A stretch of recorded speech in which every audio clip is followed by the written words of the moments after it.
Foi por causa desta escassez no fornecimento dos materiais e também para evitar o desperdício que, segundo os sindicatos, começou a ser pedido que determinados elementos que são usados na proteção dos profissionais do INEM passassem a ser desinfetados e não deitados fora, para serem reutilizados? Muito sinceramente, isso é um não assunto, uma vez que, eu vou dar o exemplo daquilo que acontece num número grande de hospitais, em que desde o início da disponibilização destes EPIs, esses procedimentos eram executados. Mas é desejável que seja assim? Claro que sim. Numa situação normal, em que eles não fossem Nós tão não caros estamos como numa estão? situação normal. Então é por ser esta situação? Nós não estamos numa situação normal por várias questões. Nós temos que ter esta noção clara.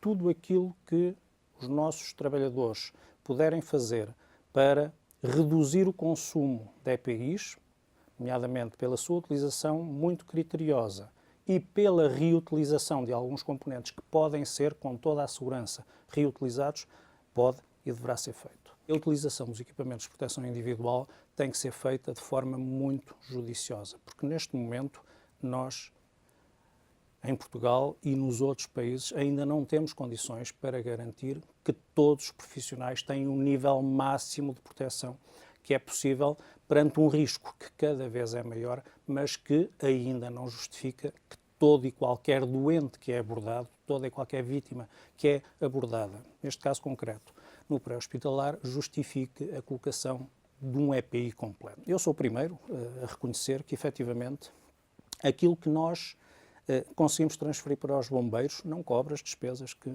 existem, embora os bombeiros tenham, obviamente, outras fontes de rendimentos. O INEM está disponível, como disse, para reavaliar esta matéria, eventualmente rever alguns dos pagamentos e alguns dos subsídios que são atribuídos aos corpos de bombeiros, mas, como eu disse, nós não teremos capacidade para suportar integralmente os custos desta atividade. Mas também, como disse, os corpos de bombeiros têm outras fontes de rendimento. Como é evidente, nós tínhamos também, do ponto de vista económico, algum conforto, alguma almofada para termos mais difíceis, mas mesmo essa almofada teve que ser direcionada neste momento para aquilo que, do ponto de vista da resposta global da saúde, foi a necessidade de adquirir os tais equipamentos de proteção individuais, ventiladores e outros equipamentos fundamentais para podermos dar uma resposta adequada, que eu penso que estamos a dar, a esta situação de Covid-19.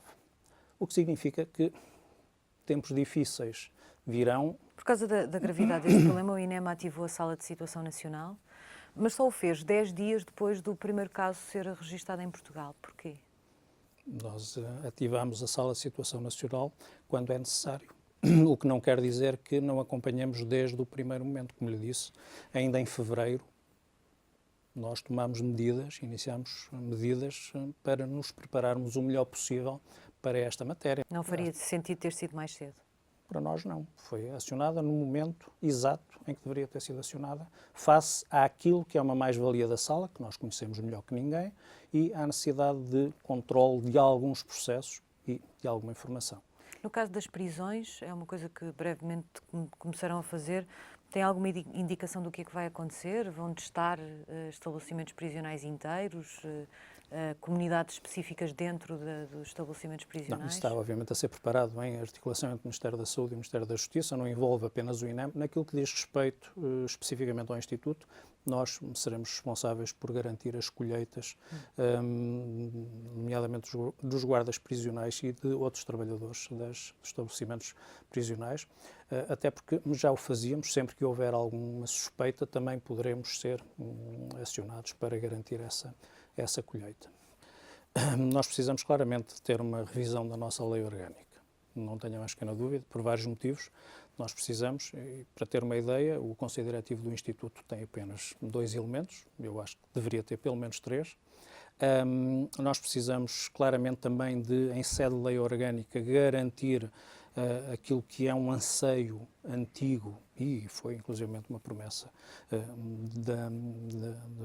deste governo, que é a criação da delegação regional do Algarve. Portanto, isso também carece da tal alteração da lei orgânica e precisamos de fazer uma atualização daquilo que é a própria estrutura interna, tornando-a mais adaptada às necessidades atuais, porque a lei orgânica que temos neste momento é de 2012.